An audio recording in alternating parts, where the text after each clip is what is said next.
Hello everyone, my name is Khushboo Chaudhary. Welcome to my channel be studyotic. आज की video में हम करने वाले हैं पॉलिटिकल साइंस का एक और इम्पॉर्टेंट टॉपिक जो कि है सिटीजनशिप, नागरिकता। MPS 001 यूनिट 8 ये टॉपिक है।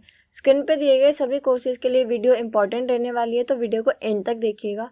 और अगर आपको वीडियो यूजफुल लगे तो शेयर, कमेंट और लाइक करना मत भूलिएगा। और अभी तक अगर आपने मेरे चैनल को सब्सक्राइब नहीं किया है तो ऐसी और वीडियोज़ के लिए सब्सक्राइब कर लीजिए। चलिए स्टार्ट करते हैं।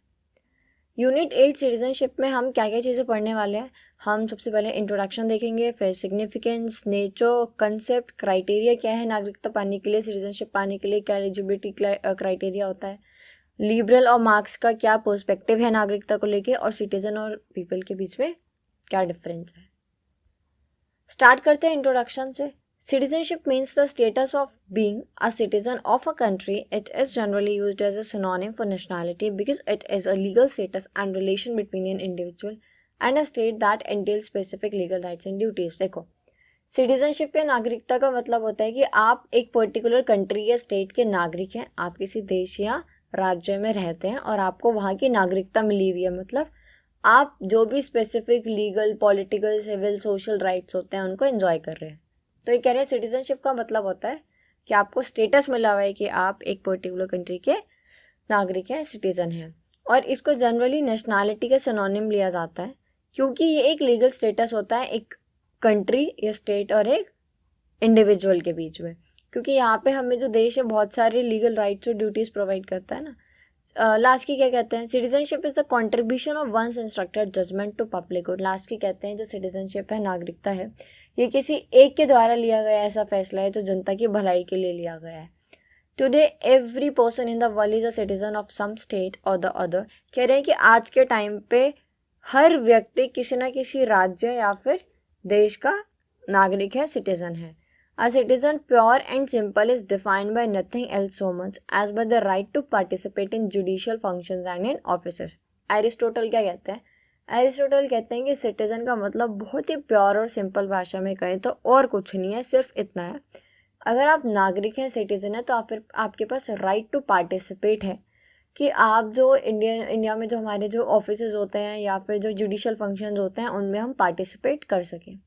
ठीक है, ऐसे तो नहीं है ना कोई लाल किला घूमने आया है और उनका मन कर उन्होंने वोट दे दिया, या कोई आगरा आया है या कोई यहाँ पे इधर इंडिया गेट आया है और उनका मन करा कि चलो PM के लिए चुनाव लड़ लेते हैं और वो खड़े हो जाएंगे। ऐसे नहीं हो सकता ना। ये अधिकार सिर्फ हमारे पास है क्योंकि हम नागरिक हैं।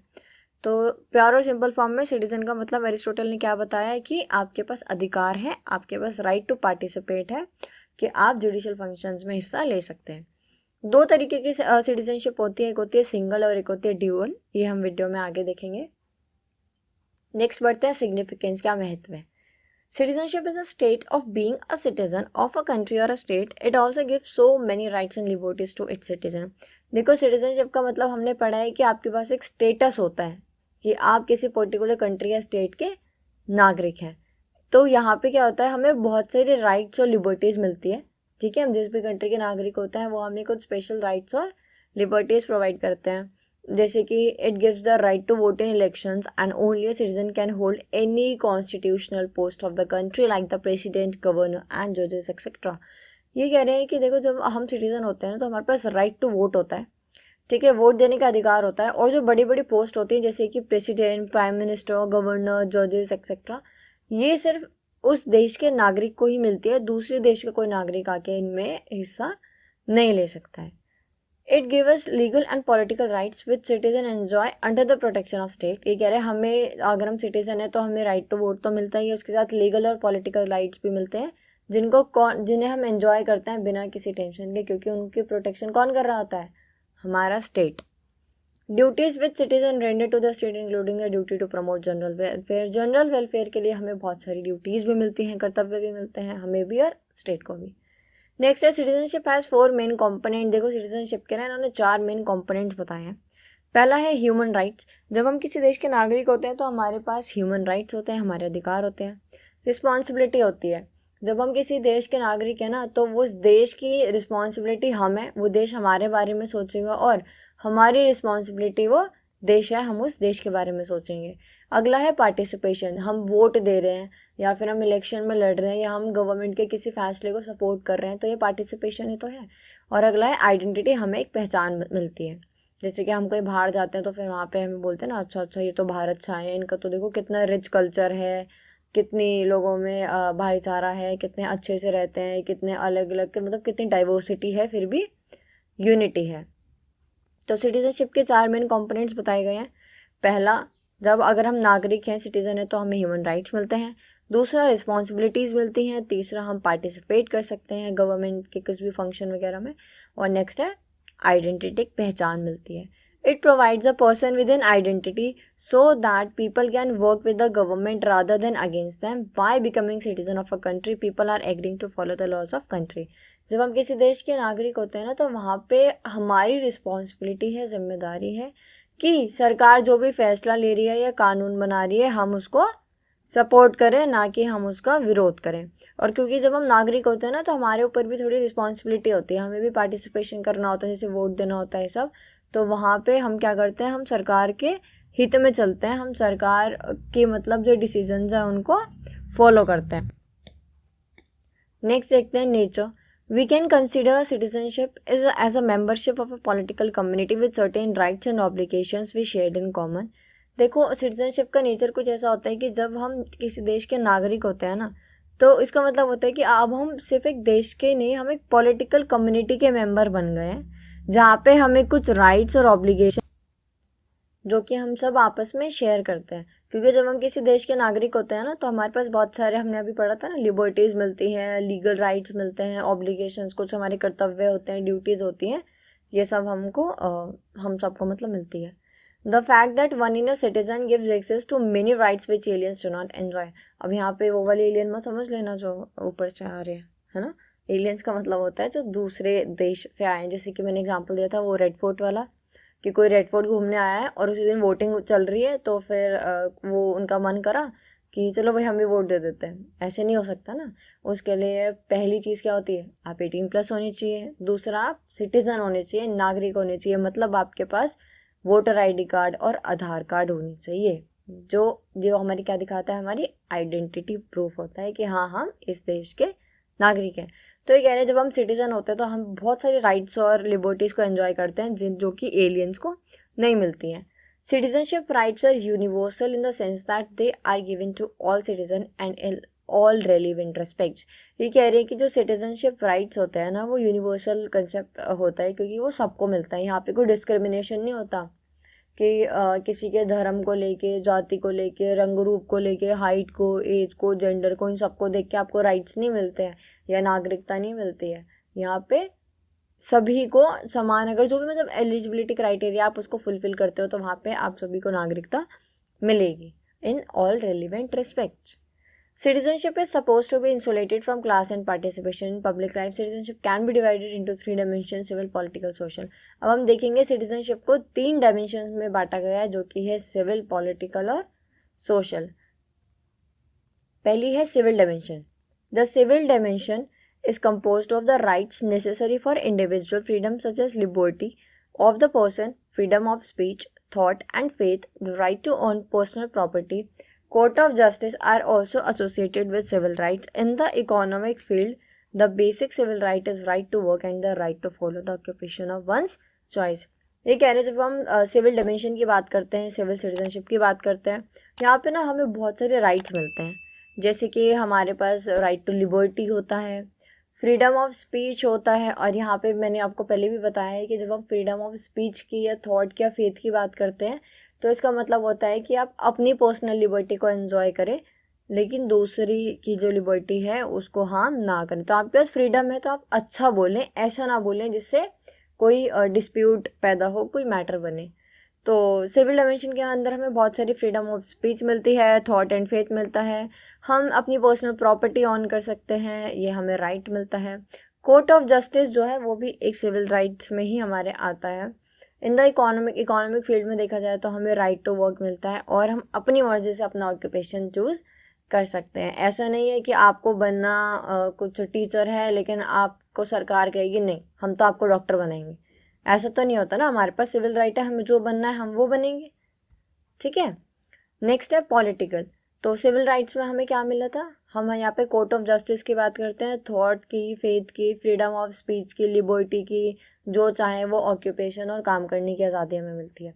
पॉलिटिकल राइट में हमें क्या मिलता है, हम इलेक्शंस में पार्टिसिपेट कर सकते हैं, वोट दे सकते हैं, गवर्नमेंट के फैसले को क्रिटिसाइज़ कर सकते हैं या सपोर्ट कर सकते हैं। दो ही चीज़ें तो कर सकते हैं ना, सरकार कोई फैसला ला रही है या तो हम सपोर्ट करेंगे या हम उसके खिलाफ जाएंगे।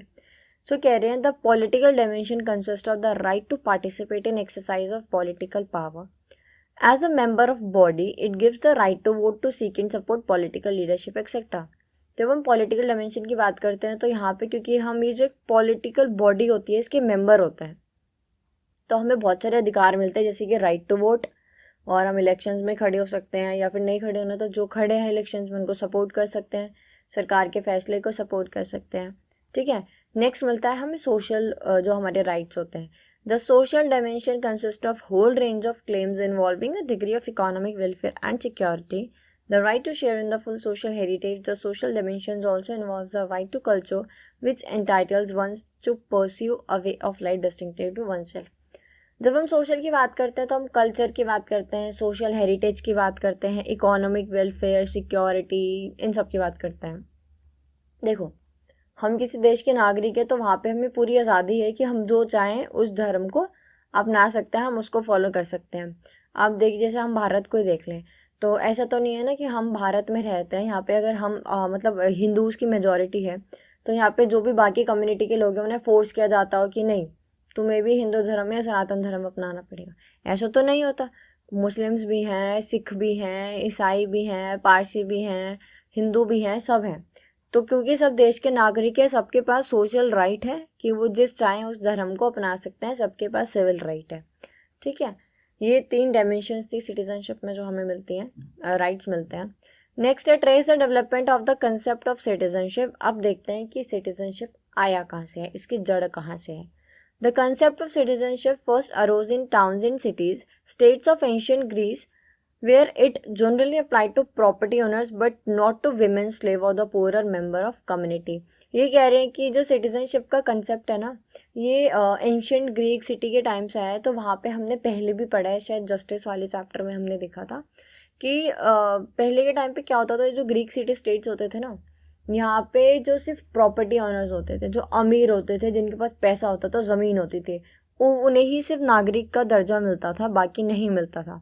3 कैटेगरी तो ऐसी थी जो उनके लिए कुछ मान्य रखती ही नहीं थी, जिसमें आपकी फर्स्ट है विमेन, सेकंड है आपके स्लेव्स नौकर, और तीसरे आपकी जो कम्युनिटी के पुअर मेंबर गरीब होते थे। तो विमेन, स्लेव और जो गरीब लोग होते थे उन्हें ये लोग नागरिक नहीं मानते थे, सिर्फ जो प्रॉपर्टी ऑनर्स या जो रिच क्लास के लोग होते थे वही इनकी नज़रों में सिटीजन होते थे, नागरिक होते थे, उन्हीं को सभी अधिकार होते थे। A citizen during a Greek city-state was entitled to vote and susceptible to taxation and military service. The Romans first used citizenship as a tool। देखो, ये कह रहे हैं जो रोमन्स थे ना, उन्होंने सिटीजनशिप को, नागरिकता को एक हथियार की तरह यूज़ करा, एक टूल की तरह यूज़ करा कि जो रोम की खुद की ज़मीन पर लोग थे, जो उनकी खुद की थी, वहाँ पे तो सबके पास सिटीजनशिप का राइट था, सबको नागरिकता वहाँ मिली हुई थी। लेकिन जो भी ये लोग ज़मीन कनकर्ड करते थे, मतलब लड़ाइयों में, युद्धों में जीत जाते थे या कब्जा कर लिया करते थे, उन्हें ये सिटीजनशिप के राइट्स जो थे वो नहीं देते थे। तो इन्होंने इसको एज अ हथियार यूज़ करा, एज अ टूल यूज़ करा।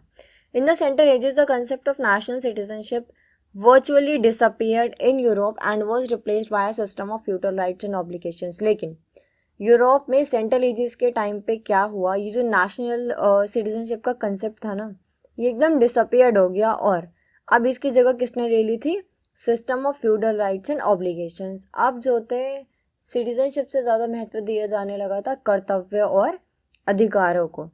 तो यहीं से जो है ये कंसेप्ट निकल के आया था। Modern concept of citizenship emerge within the 18th century during the American French revolution. American और फ्रेंच रेवोल्यूशन हुआ था 18वीं सदी में, 18th सेंचुरी में। वहीं से जो मॉडर्न कंसेप्ट है सिटीजनशिप, नागरिकता, जो अब चल रहा है, ये निकल के आया है। In England the term citizens originally mention membership of a local municipal corporation. England में जो सिटीजन होते थे उसका मतलब होता था कि आप लोकल म्यूनसिपल कॉर्पोरेशन के एक मेंबर हैं, सदस्य हैं। There are some principles for acquiring citizenship. नागरिकता पाने के लिए कुछ प्रिंसिपल्स बताया इन्होंने। फर्स्ट है birth with in a particular territory, कि जो भी एक पर्टिकुलर टेरिटरी है आपको उसके अंदर जन्म लेना पड़ेगा तो आप नागरिक कहलाएंगे। सेकेंड है decent from a citizen parent, कि आप किसी और देश में रहते हैं लेकिन आपके जो पेरेंट्स हैं उनको किसी और देश की, मान लीजिए आप अपने पेरेंट्स के साथ अमेरिका में रहते हैं लेकिन जो आपके पेरेंट्स हैं उनको उनके पास भारत की नागरिकता है या वो भारत में रहते हैं, तो फिर आप यहाँ पे आके भारत के नागरिक बन सकते हैं जो भी डिमांड्स हैं उनको फुलफिल करके। थर्ड है नेचुरलाइजेशन, की जो भी इसके लिए पूरा प्रोसेस रखा गया है उसके through. History of citizenship describes the changing relation between a private and therefore the state commonly referred to as a citizenship. कह रहे हैं जो सिटीजनशिप की जो हमने हिस्ट्री पढ़ी है ना, कि विमेन स्लेव्स और पुअर को नहीं मानते थे नागरिक, प्रॉपर्टी ओनर्स को मानते थे, फिर फ्यूडल राइट्स और ऑब्लिगेशंस पे जोर दिया जाने लगा, तो ये ना एक चेंज होते हुए रिलेशन को दिखाती है कि कैसे हमारी प्राइवेट लाइफ एक स्टेट की लाइफ बन जाती है। जैसे कि हम देखें, अगर हम अभी घर पे हैं तो हम एज अ पर्सन बात करेंगे, है ना, पीपल हैं, लोग हैं, लेकिन जब हम वोट देने जाएंगे तो आप जब घर पे हो तो आप एक इंसान हो, ठीक है, नॉर्मल पीपल हो, पर्सन हो, लेकिन जब आप वोट देने गए हो तो वहाँ पे आप इंसान तो हो लेकिन उससे पहले वहाँ पे आप एक नागरिक हो, एक सिटीजन हो, क्योंकि वोट देने का अधिकार सिर्फ एक नागरिक, एक सिटीजन को ही मिलता है। तो सिटीजनशिप की हिस्ट्री में हमने देखा कि कैसे हमारी एक प्राइवेट लाइफ एक सोशल लाइफ में बदल जाती है या फिर एक स्टेट की लाइफ में बदल जाती है। In modern democracy citizenship is practice by every citizen of state और अ कंट्री। कह रहे हैं मॉडर्न डेमोक्रेसीज में आजकल देखा जाए तो हर मेंबर जो है वो सदस्य है किसी ना किसी देश का, नागरिक है किसी ना किसी देश का, तो हर जगह ये जो सिटीजनशिप का कंसेप्ट है ये प्रैक्टिस किया जा रहा है। अब आता है मेन क्वेश्चन, मतलब अभी तक जो था वो भी मेन था बट ये एक्स्ट्रा मेन है। Describe the different criteria of citizenship. पहले हम देखेंगे सिंगल और डुअल सिटीजनशिप क्या होता है, फिर हम देखेंगे क्या क्राइटेरिया रखा गया है सिटीजनशिप का। अगर आपको भारत की नागरिकता चाहिए, सिटीजनशिप चाहिए, तो उसके लिए आपको क्या क्या चीज़ें फुलफिल करनी पड़ेंगी। तो there are two types of citizenships. First है सिंगल सिटीजनशिप और सेकेंड है डुअल। सिंगल सिटीजनशिप क्या होता है, a person has only one citizenship, for example India. अगर आप भारत में रहते हैं और आपके पास सिर्फ भारत की ही नागरिकता है तो इसका मतलब आपके पास सिंगल सिटीजनशिप है। भारत कभी भी डुअल सिटीजनशिप को अलाउ नहीं करता है, भारत हमेशा सिंगल सिटीजनशिप को ही सपोर्ट करता है। नेक्स्ट है dual citizenship. In dual citizenship each person is a citizen of both the country or a state. जैसे कि हम यूएसए की बात कर रहे हैं तो यूएसए में डुअल सिटीजनशिप प्रैक्टिस की जाती है, मतलब वहाँ पे आप यूएसए के तो मेंबर हैं, ठीक है, नागरिक हैं, लेकिन आप एक स्टेट के, एक राज्य के भी मेंबर हैं, ठीक है। अच्छा, आपके मन में आ रहा होगा कि ये कैसी बात हुई, फिर तो हमारे यहाँ भी ऐसा होना चाहिए ना कि हम भी, जैसे मैं दिल्ली में रहती हूँ तो मेरे पास दिल्ली की भी नागरिकता होनी चाहिए, देश की भी, लेकिन नहीं। इससे क्या होता है, बहुत सारे ना कॉन्फ्लिक्ट्स पैदा हो सकते हैं यहाँ पे, फिर एक राज्य अपने आप को ना बड़ा समझने लगेगा, तो यहाँ पे एक राज्य और एक देश के बीच में फिर डिस्प्यूट पैदा हो सकता है, इसीलिए हम सिर्फ एक पूरा भारत के नागरिक है। आप केरल से हो, हरियाणा से हो, पंजाब से हो, यूपी से हो, दिल्ली से हो, कहीं से भी हो, हिमाचल से हो, आप सिर्फ और सिर्फ भारत के नागरिक हैं। लेकिन अगर आप अमेरिका में हो तो फिर वहाँ पे आप स्टेट और कंट्री दोनों के नागरिक हो। Like any other modern state, India has two kinds of people, citizen and alien. Citizens are full members of the Indian state and owe allegiance to it and they enjoy all civil and political rights. ये कह रहे हैं कि जैसे हर देश में होता है कि भाई कुछ उनके जो खुद के नागरिक होते हैं, सिटीजन होते हैं, वो होते हैं, कुछ एलियंस होते हैं जो दूसरे देशों से आए होते हैं, तो भारत में भी ऐसा ही है, हमारे यहाँ भी सिटीजन्स भी हैं और एलियंस भी हैं, लेकिन जो एलियंस होते हैं उनको राइट्स नहीं मिलते ना, सारे इक्वालिटी मिलती है, ठीक है, लिबर्टी है, ठीक है, घूमने की, खाने पीने की, रहने की आज़ादी है, काम करने की आज़ादी है, लेकिन जो हमें राइट्स मिलते हैं वो सेम तो नहीं मिलते। तो कह रहे हैं सिटीजन्स को, क्योंकि जो सिटीजन्स होते हैं वो स्टेट के, कंट्री के फुल मेंबर होते हैं पूर्ण रूप से, तो यहाँ पे हमें सारे अधिकार मिलते हैं, यहाँ पे हम सारे अपने सिविल और पॉलिटिकल लीगल राइट्स को एंजॉय करते हैं। अब देखते हैं कि मेन क्राइटेरिया क्या है। So there are two well known principle for the grant of citizen. नागरिकता के लिए दो मेन प्रिंसिपल जो है, फर्स्ट है जस्ट सॉलिड, जिसका मतलब होता है citizenship on the basis of place of birth, कि जहाँ आप पैदा हुए हैं, जहाँ आपका जन्म हुआ है, आपको वहीं की सिटीजनशिप नागरिकता मिलेगी। सेकंड है गिव्स रिकॉग्निशन ब्लड टाइज, जैसे कि हमने पढ़ा था डिसेंट वाला, कि आपको ब्लड टाइज के ऊपर भी नागरिकता मिल सकती है, कि आप कहीं और हो लेकिन आपके पेरेंट्स को कहीं और की नागरिकता मिली हुई है तो आपको वहाँ की मिल सकती है। The criteria for being a citizen of India and getting the citizenship of India. अगर आप भारत की नागरिकता पाना चाहते हैं तो उसके लिए आप इन 4 तरीके से पा सकते हैं। There are 4 ways in which Indian citizenship can be acquired. 4 तरीक़ों से इंडिया की सिटीजनशिप एक्वायर की जा सकती है। पहला है बर्थ, जहाँ पे आपने जन्म लिया है। सेकेंड है डिसेंट, कि जहाँ से आपके पेरेंट्स हैं। थर्ड है आप रजिस्ट्रेशन के थ्रू पा सकते हैं, और फोर्थ है नेचुरलाइजेशन के through. The provision are listed under the citizenship act of 1955। 1955 का जो सिटीजनशिप एक्ट है, नागरिकता एक्ट है, वहाँ पे ये प्रोविजन दिया गया है। सो अब इन चारों को हम अच्छे से देखते हैं। फर्स्ट है बाय बर्थ, कि जन्म के आधार पर कैसे नागरिकता मिलती है। स्टार्ट करते हैं। Every person born in India on or after 26/1/1950 but before 1/7/1987, आप थोड़ा डेट में कंफ्यूज हो जाएंगे तो इसको वीडियो को एक दो बार रिपीट करके ज़रूर देख लीजिएगा ताकि आपको अच्छे से याद हो जाए, वरना आप स्क्रीनशॉट लेके रख सकते हैं। Every person born in India on or after 26/1/1950 but before 1/7/1987 is an Indian citizen irrespective of the nationality of his or parents. अगर आपका जन्म 26/1/1950 के बाद हुआ है और 1/7/1987 के पहले हुआ है, तो फिर आपके पेरेंट्स कहीं से भी हो वो मैटर नहीं करता, आप भारत में हो तो आपको भारत की नागरिकता मिलेगी। सेकेंड है every person born in India between this to this is a citizen of India given either of his her parents is a citizen of country at a time of his her birth.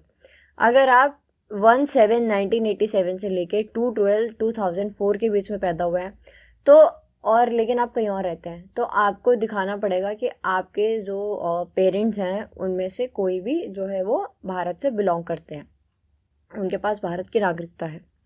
Next है every person born in India on or after 3/12/2004 is a citizen of the country given both his or parents are Indians or at least one parent is a citizen and the other is not an illegal migrant at a time of birth। और अगर आप 3/12/2004 यानी 3 दिसंबर 2004 के बाद पैदा हुए हैं तो फिर वहाँ पे आपको दिखाना पड़ेगा कि आपके जो दोनों ही पेरेंट्स हैं या तो वो भारत के नागरिक हैं या फिर उनमें से एक नागरिक है, और लेकिन जो दूसरे हैं वो इलीगल माइग्रेंट तो एटलीस्ट नहीं होने चाहिए। तो बाय बर्थ हम 3 तरीके से नागरिकता ले सकते हैं भारत के अंदर। फर्स्ट है कि ये जो डेट दी गई है, आप 26/1/1950 से लेके 1/7/1987 के बीच में पैदा हुए हैं, तो फिर आपके परिवार वाले कहीं से भी हो, आप भारत में तो आपको नागरिकता मिल जाएगी।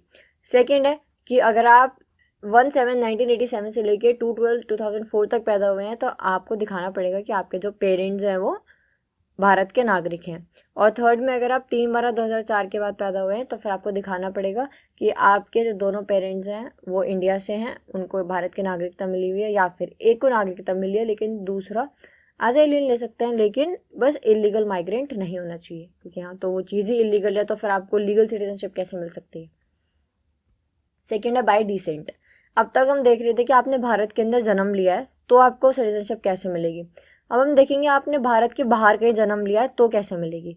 अ person born outside India on or after January 26, 1950 is a citizen of India by descent if is a parents father was a citizen of India by birth.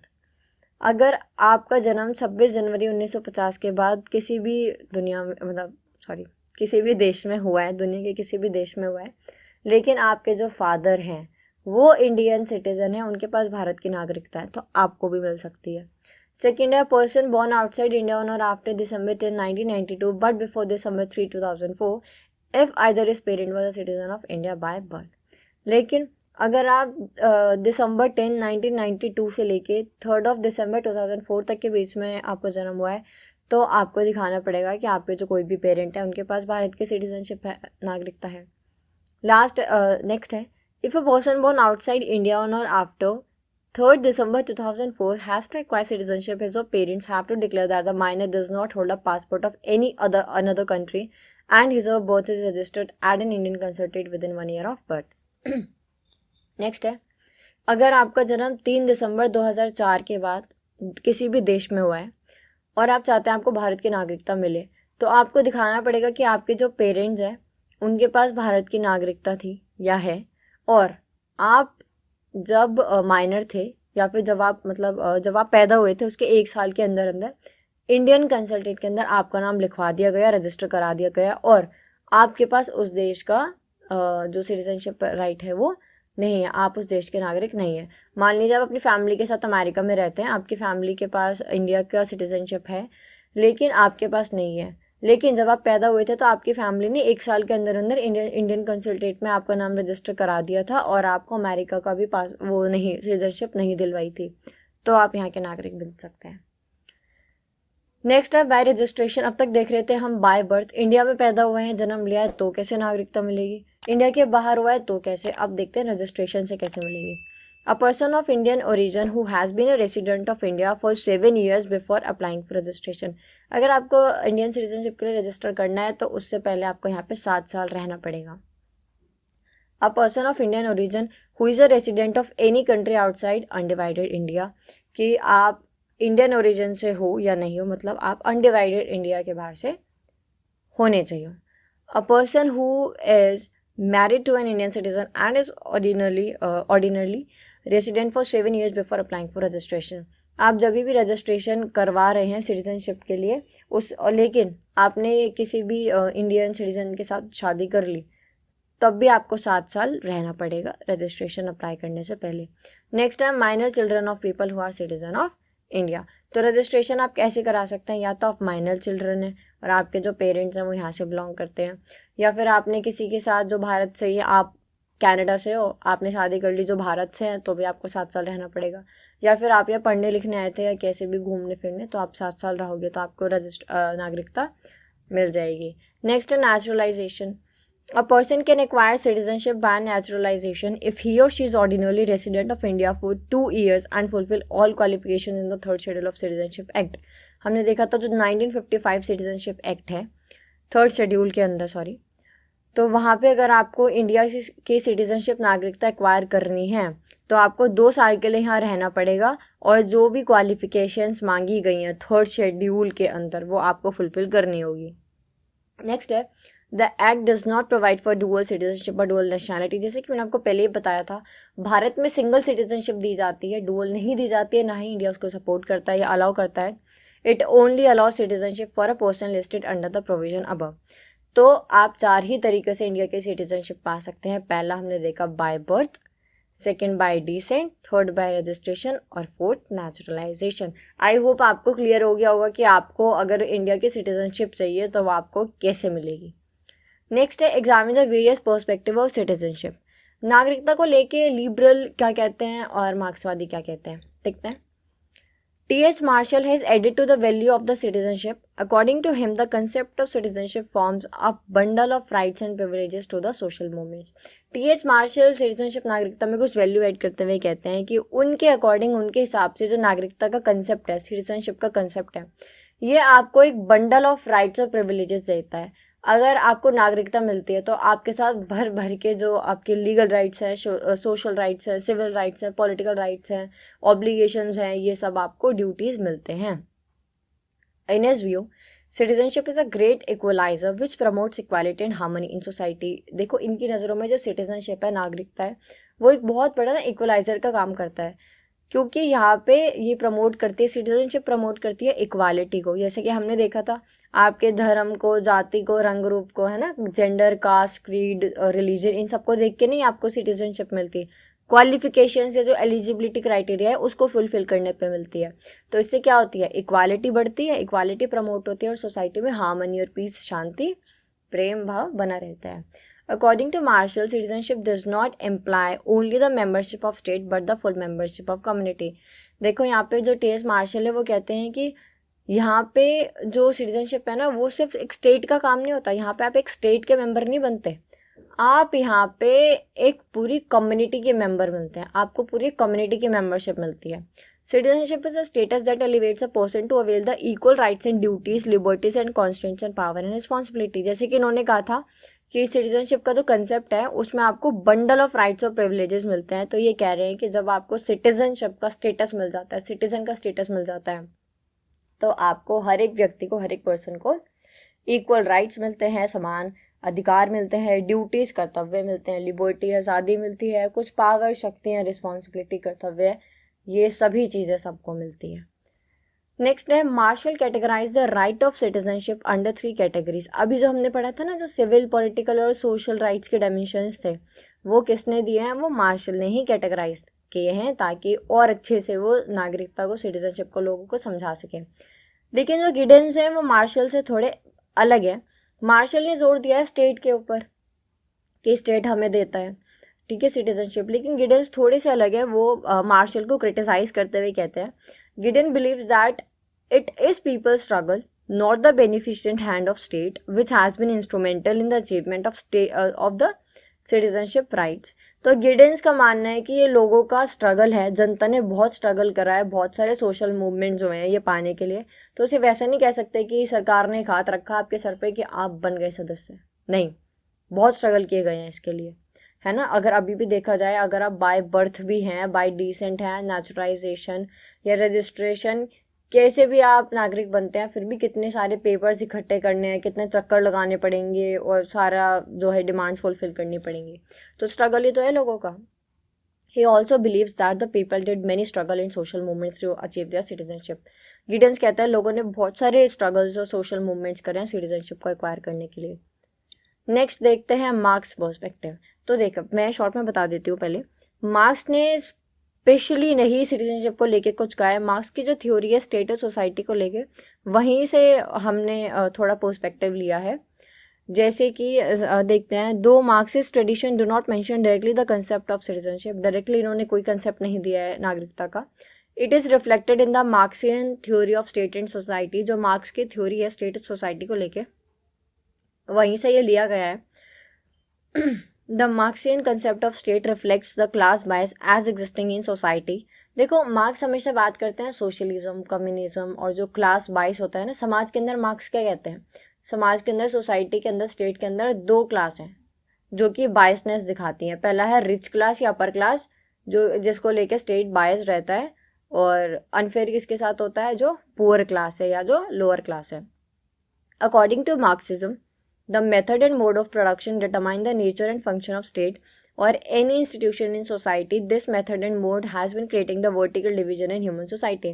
Marks कहते हैं ये जो अपर क्लास और लोअर क्लास का system है ना, rich और poor class का सिस्टम है, ये समाज के अंदर डिवीजन लेके आता है, समाज का बंटवारा कर देता है. क्योंकि जो अमीर वर्ग है वो जो गरीब हैं या जो कमज़ोर हैं उनके ऊपर दबाव डालता है, प्रेशर डालता है. दो कैटेगरीज बांटी हैं. Right from the agriculture to industrial mode of production there have been two classes. पहला है हैव्स और हैव्स नॉट. तो गरीब जो हैव्स नॉट में आते हैं और अमीर जो हैव्स में आते हैं. नेक्स्ट है एक्सप्लॉइटर जो एक्सप्लॉइट कर रहे हैं और दूसरे एक्सप्लॉइटेड जो हो रहे हैं. और अगला है dominator dominated. These two classes have been in direct conflict with each other resulting in division in society. ये कह रहे हैं कि एक अपर क्लास है, एक लोअर क्लास है, एक रिच क्लास है और पुअर क्लास. जो रिच और अपर क्लास है वो डोमिनेंट है, ठीक है. वो किसके ऊपर जोर दिखाते हैं, अपना लोअर और पुअर क्लास के ऊपर. और यहीं से समाज का बंटवारा होना शुरू हो जाता है. The Marxism concept is related with the division of classes and its roots come from the economic structure of society. Marx कहते हैं ये जो जड़ है ना, ये जो सोसाइटी में डिवीजन हो रहा है, इसकी जो जड़ है वो है हमारे समाज का इकोनॉमिक स्ट्रक्चर. अगर सारी पावर सरकार के हाथ में आ जाए तो सरकार क्या करेगी, मतलब स्टेट के हाथ में आ जाए तो स्टेट क्या करेगा, वो इक्वल डिस्ट्रीब्यूशन करेगा. लेकिन ऐसा नहीं है. हमारे समाज में कैपिटलिज्म नाम की चीज़ है, पूंजीवाद नाम की भी चीज़ है. तो यहाँ पे ही मार्क्स का जो पर्सपेक्टिव है वो हमेशा डिवीजन ऑफ क्लासेस की तरफ रहता है. ये हमेशा सोसाइटी या स्टेट को डिवाइड करते हैं अपर और लोअर क्लास में. नेक्स्ट है सिटीजन एंड पीपल, कि नागरिक और पीपल में क्या अंतर है. However, citizens are different from the people. All people living in a territory of a citizen state are not citizen. ये कहने हैं सिटीजन लोगों से, पीपल से काफ़ी अलग होते हैं. ऐसा नहीं है कि एक टेरिटरी के अंदर जितने भी लोग हैं वो सब सिटीजन है, नहीं. जैसे कि मैंने बताया था कि हम भी लाल किला घूमने गए हैं. आप कहेंगे लाल किला बहुत पसंद है, हम इंडिया गेट ले लेते हैं. हम भी यहाँ से दिल्ली से कुछ लोग इंडिया गेट घूमने गए हैं, और कनाडा से या रशिया से भी कोई इंडिया गेट आया है घूमने, ठीक है, इंडिया के विजिट पे घूमना है. तो हम तो नागरिक है ना, वो तो नहीं हो सकता ना, है तो दोनों दिल्ली के अंदर, लेकिन वो नागरिक नहीं है, हम नागरिक हैं. तो वो पीपल है और हम सिटीजन हैं. Citizenship is acquired by meeting certain condition and fulfilling certain obligations as per law. हमारे लॉ में जो भी कुछ ऑब्लिगेशंस दी गई हैं या फिर जो भी कुछ डिमांड्स की गई हैं, उन सबको फुलफिल करने के बाद ही हमें सिटीजनशिप मिलती है. Citizens also have many duties and rights towards the state और society which peoples don't have. देखो जब हम सिटीजन बन जाते हैं ना, नागरिक, तो हमारे पास बहुत सारी ड्यूटीज़, राइट्स, ऑब्लिगेशंस और लिबर्टी, ये सब मिलता है जो कि पीपल को नहीं मिलता है. एरिस्टोटल क्या कहते हैं, Aristotle he defined citizen as who has the power to take part in deliberative or judicial administrator of the state. Aristotle कहते हैं कि सिटीजनशिप का मतलब है कि आपके पास पावर है कि आप स्टेट में जो भी जुडिशियल एडमिनिस्ट्रेशन है या जो भी फंक्शंस हैं उन सब में पार्ट ले सकते हो। ग्रेटल कहते हैं according to him citizenship is that condition of an individual due to which he can use national political rights and is ready to fulfil obligations. Gettell के हिसाब से जो सिटीजनशिप है इसका मतलब है कि नागरिकता सिटीजनशिप एक ऐसी कंडीशन है जहाँ पे जो एक इंडिविजुअल है वो यूज़ कर सकते हैं अपने नेशनल पॉलिटिकल राइट्स अपनी ऑब्लिगेशंस को फुलफिल करने के लिए। सो आपका कंसेप्ट कंप्लीट होता है। Thanks for watching. अगर आपको वीडियो अच्छी लगी हो तो ज़्यादा से ज़्यादा शेयर करिएगा, कमेंट और लाइक करना मत भूलिएगा। और आपने अभी तक भी चैनल को सब्सक्राइब नहीं किया है तो जल्दी से जाके कर लीजिएगा। और पॉलिटिकल साइंस के जो भी इम्पोर्टेंट टॉपिक्स हैं वो सब हमारी चैनल पे अवेलेबल हैं, आप वहाँ पे जाके चेक कर सकते हैं। अगर आप कोई स्पेसिफिक टॉपिक के ऊपर वीडियो चाहते हैं तो आप कमेंट बॉक्स में लिख सकते हैं। And yes, be studyotic. मिलते हैं अगली वीडियो में एक नई कंसेप्ट।